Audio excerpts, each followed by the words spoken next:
लोग किसी रेस्टोरेंट में गए, बहुत बड़े एक डिनर पार्टी हुई है और 30 लोग किसी रेस्टोरेंट में गए। उनमें से 20 में से हर आदमी ने 880 रुपए का भुगतान, 880 रुपए का पेमेंट किया है।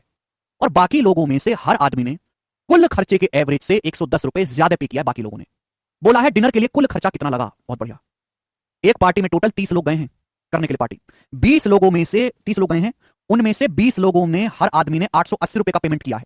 20 लोगों में हर आदमी 880 रुपए का पेमेंट कर रहा है। फिर बाकी बचे 10 लोग।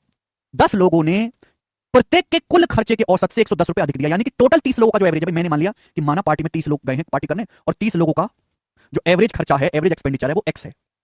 अगर मुझे एक्स पता लग जाए तो सवाल सॉल्व हो जाएगा। पार्टी में 30 लोग गए हैं, अगर 30 लोगों का एवरेज खर्चा एक्स है तो अगर 30 लोगों का नहीं, प्रत्येक ईच पर्सन का, ठीक है ना, प्रत्येक आदमी का जो औसत खर्चा है, प्रत्येक आदमी पे जो है वो एक्स रुपए आप खर्च कर रहे हो मेरे दोस्तों, ठीक है ना। प्रत्येक आदमी का जो एवरेज एक्सपेंडिचर है वो एक्स है। क्लियर है? मैंने मान लिया कि पार्टी में 30 लोग गए, इन 30 लोगों ने एक्स रुपए खर्च किए, इनका जो 30 लोगों का जो एवरेज है वो एक्स है। अगर 30 लोगों का एवरेज एक्स है तो इन 30 लोगों ने टोटल खर्चा कितना किया होगा, 30 गुणा एक्स। और यही मुझे निकालना है, ये मुझे निकालना है मेरे प्यारे भाई, ये मेरे को निकालना है। 30 एक्स की वैल्यू निकालनी है, डिनर का कुल खर्चा।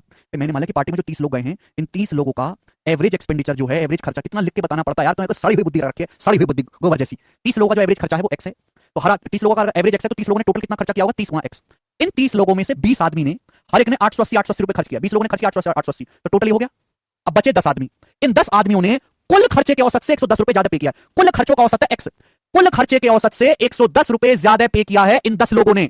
तो 10 लोगों का टोटल खर्चा कितना आएगा, ये, और इसको जोड़ देंगे, ये बराबर होना चाहिए कि नहीं। अरे भाई एवरेज को अगर नंबर ऑफ ऑब्जर्वेशन से मल्टीप्लाई कर देंगे तो टोटल आ जाएगा। कितनी बार बताऊं मैं तुमको एक बात को, एवरेज क्या होता है, sum of all observation upon total number of observation. अरे एवरेज को अगर मल्टीप्लाई कर दोगे टोटल नंबर ऑफ ऑब्जर्वेशन से तो सम आ जाएगा, ठीक है भाई। तो मैंने 30 लोगों का जो एवरेज एक्सपेंडिचर है वो एक्स माना है, तो 30 लोगों का टोटल खर्चा क्या हो जाएगा, 30 एक्स। 30 लोगों में से 20 लोगों ने हर एक ने 880 रुपए खर्च किया है, बाकी बचे फिर 10 लोग। 10 लोगों ने कुल खर्चों के औसत से 110 रुपए ज्यादा पे किया। कुल खर्चों का औसत क्या है, एक्स, एक्स से 110 रुपए ज्यादा दिया 10 लोगों ने, तो हम यहाँ पे टोटल को बराबर कर देंगे। बस हमने बराबर कर दिया, तो आ जाएगा एक्स का मान 10x और ये 30x, 20x हो गया।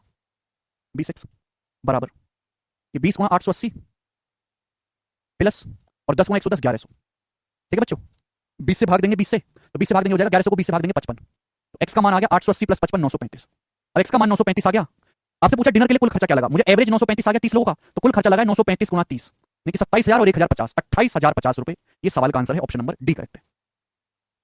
तो पहले आपको एवरेज निकालना पड़ेगा। ये दोनों सवाल मैंने एक साथ इसलिए डाले, हालांकि दोनों में अलग लैंग्वेज है, लेकिन इस सवाल में मेरे दोस्तों आपको दोनों की बिल्कुल अलग लैंग्वेज है, लेकिन इस सवाल में आपसे पूछा टोटल खर्चा, लेकिन टोटल खर्चा डायरेक्ट नहीं निकलेगा, पहले आपको एवरेज निकालना पड़ेगा। तो इसलिए मैंने जो है एवरेज को दोनों ही सवालों में एक्स माना, एवरेज को एक्स माना, हमने टोटल को इक्वल कर दिया, टोटल को इक्वल करके एक्स की वैल्यू आ गई और फिर